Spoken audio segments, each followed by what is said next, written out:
Hey everybody, welcome back to the Death Metal Dungeon.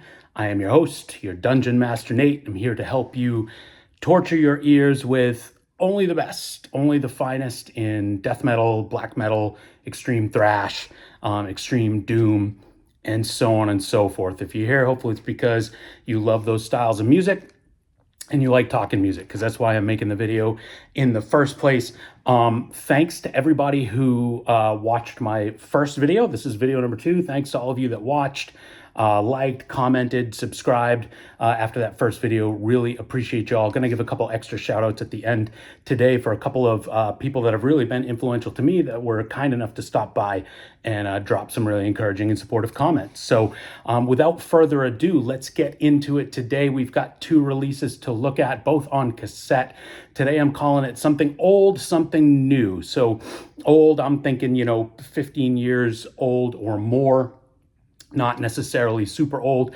And then for something new, anything kind of made within the last few years. So that'll be a theme I do from time to time in the videos. And today, let's jump in to our something old or older. This is a classic 1993 release on Unique Leader Records. Let me get it out of the case here so that you can see a little better. This is Deeds of Flesh with Reduced to Ashes, which, like I said, came out in 2003 on Unique Leader Records. It's the band's 5th full-length album. You get 8 tracks and about 46, a little over 46 minutes of music. I'll just kind of show you here. Got a nice full 4-panel J card, picture of the band there. RIP to Eric Lindmark, former guitarist and vocalist who passed away in 2018. He is, of course, featured on this album where they were a 3-piece. Got all your lyrics on the inside here. Their lyrics kind of hit or miss for me. Some of them are kind of typical stuff. You kind of start to notice a lyrical shift over the course of their discography, where they move a little bit more away from typical death metal, tropes about murder, necromancy, so on and so forth, and get into a little bit more some like science fiction, kind of modern mythology kind of stuff. By the way, nice red cassette shell here. This is an OG release from Unique Leader in 2003. This album is actually one of my favorites from the band's catalog. For those of you not super familiar with Deeds of Flesh, they've been around since 1993. Didn't release their first full length until 1996. I think the EP before that came out in 95, but again, been around since 93. Still active today. I want to say their most recent release was 2022. Obviously without Eric, who did pass away again in 2018. But really excellent, brutal death metal. One of the first on the West Coast to really kind of start developing a sound that was unique and broke away a little bit from what was going on in like New York and Florida. Tons of really, really fast riffing, lightning fast blast beats. Nothing to speak of in the way of lead guitar. It's all about the riff and the brutality with these guys. With this record, with Reduced to Ashes in 2003, you really kind of start to see a shift in the sound a little bit. And in my mind, this album is kind of the best of what came before it and what would come after. On the whole, I'm a bigger fan of everything that led up to this album, where the band was just more raw, brutal, over the top. Production was always really solid and listenable, but raw, not overly pristine and clean and almost too sanitary, which in my opinion, their last couple of releases, the production gets a little bit too clean and sanitary, focusing more on just the precision of the musicianship. So everything just sounds crystal clear and clean, which for me, I tend to really kind of like. A little bit of that like dirty, raw production in my brutal death metal. So here, again, you have a lot of the brutality from their earlier releases, but you do get some of the increase in technicality. They're always pretty technical, but you start to get real precise technical playing in all 3 instruments. You still have a dual vocal approach here of both Eric and Jacoby, so you get a mix of the guttural, real low gutturals, and then some of the high kind of screams that come in there. Less of those higher pitched screams. Again, saw more of those on the earlier releases. Everything here does feel maybe a little bit more focused, distilled, starting to get a little more clean and precise in both the overall musicianship and the production. But there's still tons of frantic, fast, and brutal playing here. Lots of really catchy riffs. You get everything from tremolo picking to a lot of hammer-on pull-off, kind of up and down the neck type of riffing.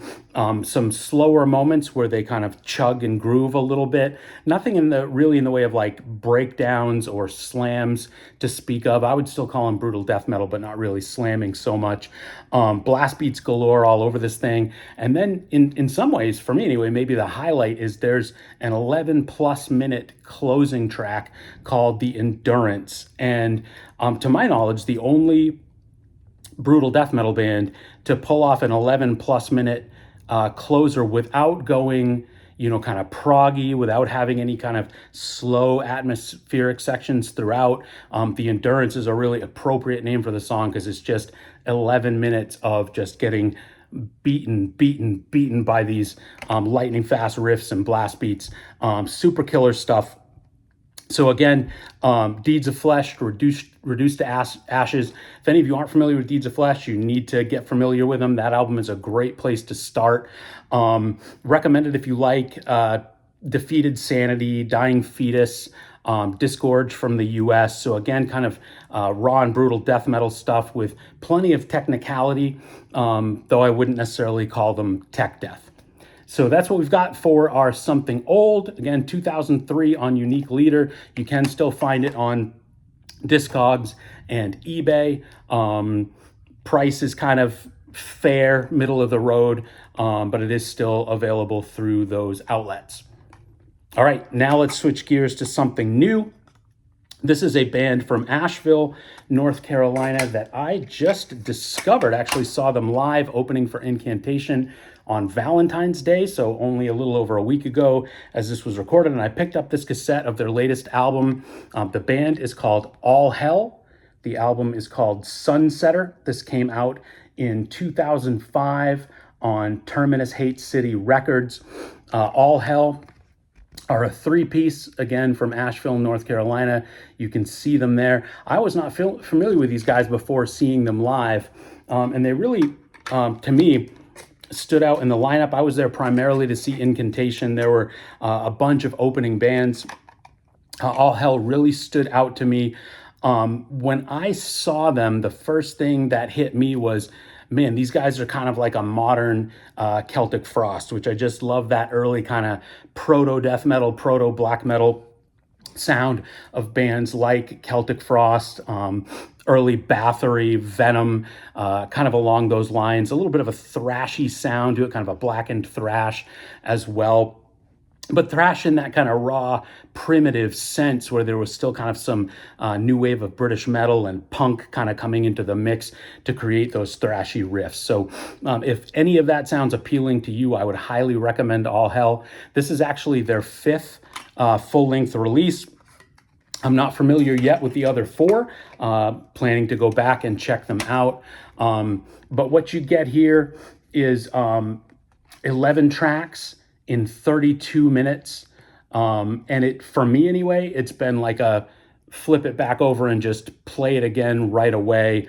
I've really just enjoyed it that much. Again, kind of that raw, early brutality from that kind of first wave black metal, kind of proto death metal sound. Again, if you can kind of imagine Celtic Frost, Bathory, Venom, and then throw in maybe some early second wave stuff like Darkthrone, kind of throw that into the mix, you've got an idea of what they sound like, at least on this album. Really nice all over print cassette shell.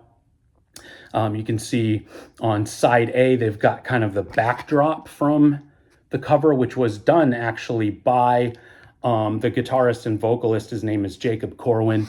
Really good art. And then on the back, you can see for side B, again, the figure sort of looks in kind of a crucifix type pose. If you look closely, there's blood dripping down from the hands. Very cool cover art. Very cool guys. When they played live, they had a little bit of that kind of old school kind of black across the eyes, like not full corpse paint, but again, made me think a lot of like Tom Warrior and company from the Hellhammer and early Celtic Frost days. Here you get a nice mix of tempos. You get some slower, doomier tempos. You get some really nice, like kind of chugging and triplet mid-paced stuff, as well as some really fast sections as well, with some blast beats thrown in, quite a bit of double bass going on in the drums. The riffs are awesome, like hella catchy riffs going on all over the album. Some tremolo picking, a lot of nice full chord, major and minor chord stuff that comes in a little bit, again, that might make you think some of the early second wave of black metal bands that hit some of those full chords, mixed it in with tremolo picking. There's some nice punky power chord riffing that goes on here as well. The bass you can actually hear well. It lays a nice groove underneath everything.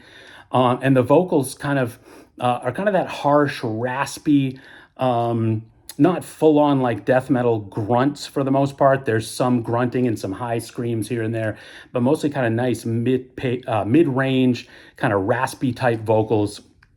Again, you know, if you like vocals in early Bathory, if you like Tom Warrior's vocals in Hellhammer and the early Celtic Frost stuff, I think you'll like what's going on here as well. So again, can't recommend this album enough. It came out in October 2025, still available on the band's Bandcamp. You can get cassette, I believe CD, and I know definitely vinyl as well for this, and can't recommend it enough for those folks who like kind of that first wave black metal, that kind of proto death metal stuff, a little bit of everything thrown in the mix, some good punky catchiness as well. So that's it as far as recommendations today. Feel free to leave a comment. Are you familiar with either of these bands and these releases? What do you think of them? What have you been listening to lately? I'd love to hear about it. Let's get a conversation going in the comments. And then finally, just wanted to close today's video out with extra special thanks to two, in my mind, legends that have kind of stopped by, supported the channel after my first video, left some comments. One is the mighty Mark G with a C. You all know him from the Bowels of Retribution. Mark, I always look forward to Mark's videos. He's been doing it for years. So gifted in terms of how he describes the music that he's sharing. Really does a great job. I've discovered tons of new to me stuff from watching Mark's channel, so was truly honored when he stopped by, left a comment. Mark and I even chatted a little bit privately. I asked him for a few tips on making these videos, and he was kind enough to take a little time out of his day to share tips with me, which I greatly appreciate. So hail to you, Mark. Thank you, man. And then secondly, a lot of you hopefully are familiar with Uncle Ken from the now legendary Ken's Death Metal Crypt, kind of legendary, famous YouTube channel that Ken ran for, I want to say, 10 years. A lot of followers. Ken has introduced so many people to so much death metal, yours truly included. There's still an archive of his channel anytime he loaded really obscure, rare demos and that kind of thing. Some young dudes took all of those, and with Ken's permission, there's an archive. So definitely recommend going to check that out if you're looking for kind of obscure early death metal demos. Kind of rare or unheard of releases and stuff. And Ken was kind enough also to stop by and just give a little encouragement and some advice and a comment on my first video. So hail to you, Uncle Ken. Really appreciate the support and the encouragement. And again, thanks everybody for watching. I'll see you soon and talk to you in the comments.